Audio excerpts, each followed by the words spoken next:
la cuestión de la transanimalidad del ser humano, que yo creo que es antropológicamente es un hito muy importante en antropología, porque Hans Jonas yo creo que es uno de los pensadores judíos de la segunda mitad del 20 más interesante y que de una manera más directa tocan la realidad de las cuestiones. Por tanto, para la muerte no podemos abordar el problema de la muerte y más concretamente del morir solo a partir de lo fáctico, sino que es importante tener en cuenta que el ser humano, cualquier ser humano, no se agota con lo fáctico, sino que los seres humanos somos herederos. Somos herederos de muchísimas cosas, en el ámbito biológico, en el ámbito lingüístico, las gastronomías, los modos de pensamiento, etc. Somos herederos. Y las formas del morir también son de alguna manera heredadas, es decir, están en continuidad, pero al propio tiempo también se hallan inmersas en medio de los profundos cambios que corresponden a la situación histórica que es, diríamos, inherente a la condición humana. En la actualidad, como no podía ser de otra manera, el morir en las sociedades postindustriales es un fiel reflejo de esas mismas sociedades. No podía ser de otra manera. Es decir, el morir es, al menos de una manera general, el morir es un reflejo de lo que es en un determinado momento la sociedad de aquel tiempo, es decir, la sociedad en la cual se muere.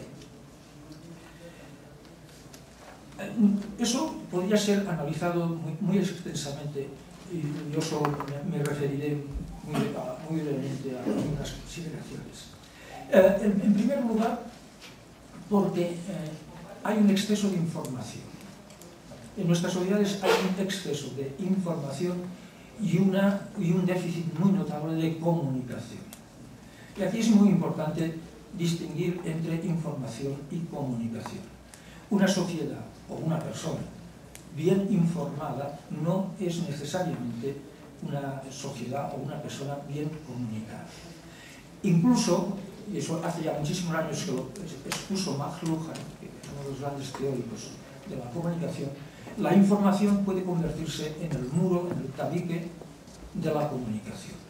Y eso es algo que cotidianamente puede observarse en la televisión, en la radio, ¿no? Las sucesivas informaciones van como despejando, como ahuyentando las unas a las otras, ¿no? O sea, en el ámbito de la información y sobre todo de la televisiva, de las propagandas de productos, de la radio, la información también ha entrado en el esquema, diría yo, diabólico de la oferta-demanda.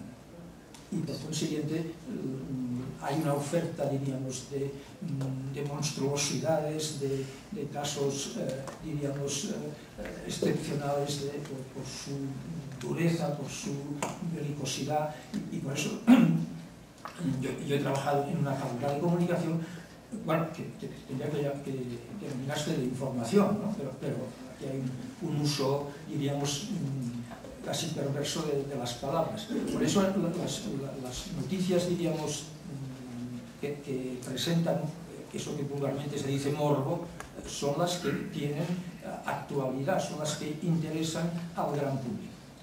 Por lo tanto, en nuestra sociedad creo yo que la información es un gravísimo problema que afecta sobre todo a los procesos de transmisión. Es decir, tiene repercusiones, este exceso de información tiene repercusiones en lo que yo llamo la corresidencia, es decir, la familia, la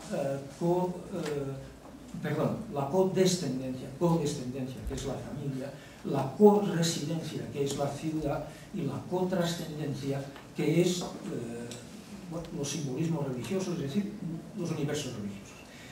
Cuando realicé esta clasificación hace ya bastantes años, quedó en el tintero algo muy importante y que me hizo notar un amigo mío, y es que hay una cuarta estructura de acogida, que son, y que actualmente es la prevalente en nuestra sociedad, que son los medios de comunicación. Es decir, los medios de comunicación constituyen la referencia, diríamos, esencial de las transmisiones, de la falta de calidad de las transmisiones de nuestro momento histórico, y esa impostación, ese efecto de los medios, de lo que dicen los medios, de lo que proponen los medios, supera, por lo general evidentemente, a la eficacia de las transmisiones que se llevan a cabo en la familia, en la política, en la escuela, es decir, en los lugares de transmisión que han sido, diríamos, habituales en nuestra sociedad. Y a todo esto conviene añadir un factor que es máximamente aprovechado por los medios de comunicación, que es la provisionalidad. Es decir, el gran valor de nuestro tiempo es la provisionalidad. Evidentemente aquí, cuando hablo de valores, cuando se habla de valores, se tiene que ser muy honesto y detallar desde qué perspectiva se emplea la palabra valor. Yo no utilizo la palabra valor en un sentido moral, sino en un sentido de perspectiva. Si quieren, el primero que yo sepa que consideró el valor como una perspectiva fue Spinoza en su ética. Para Spinoza, un valor es una perspectiva. Es decir, no es algo que pese, en el sentido de que tiene el valor, diríamos, entendido en sentido moral. El valor es una perspectiva. Y en este sentido, en nuestra sociedad no hay, como a menudo el pensamiento, sobre todo reaccionario, acostumbra a afirmar, no hay un déficit de valores, sino que lo que hay es una especie de exceso de valores. Es decir, una propuesta, diríamos, caótica, ingente de perspectivas, si se puede decir, de propagandas. Es decir, todo lo que es una perspectiva, por ejemplo, la propaganda sobre un producto, un perfume, lo que sea, esto es un valor. Es decir, es un intento para que los seres humanos adopten la perspectiva de lo que se está publicitando. Por eso decía antes que era casi obligado, cuando se hablaba de valores, detallar desde qué perspectiva se estaba hablando, ¿no?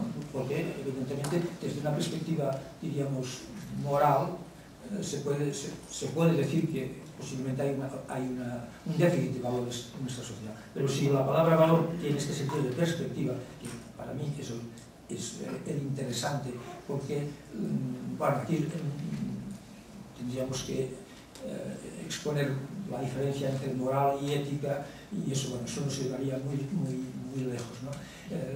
Los valores no están en la cuestión de la decisión ética, sino que los valores están en la perspectiva, en la oportunidad, en la propaganda, en los intereses creados, todo este acervo de cuestiones.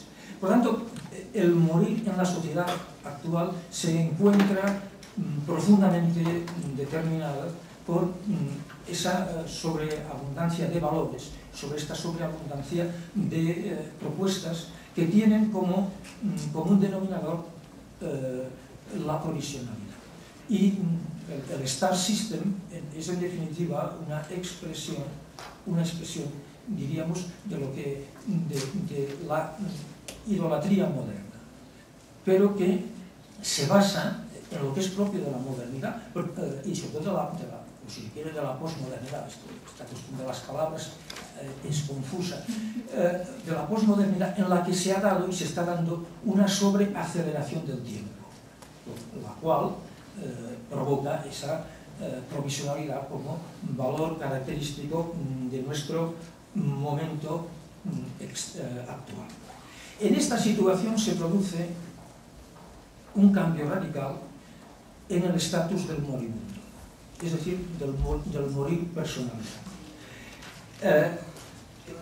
Este nuevo estatus del moribundo puede concretarse mediante una palabra, mediante la palabra exilio.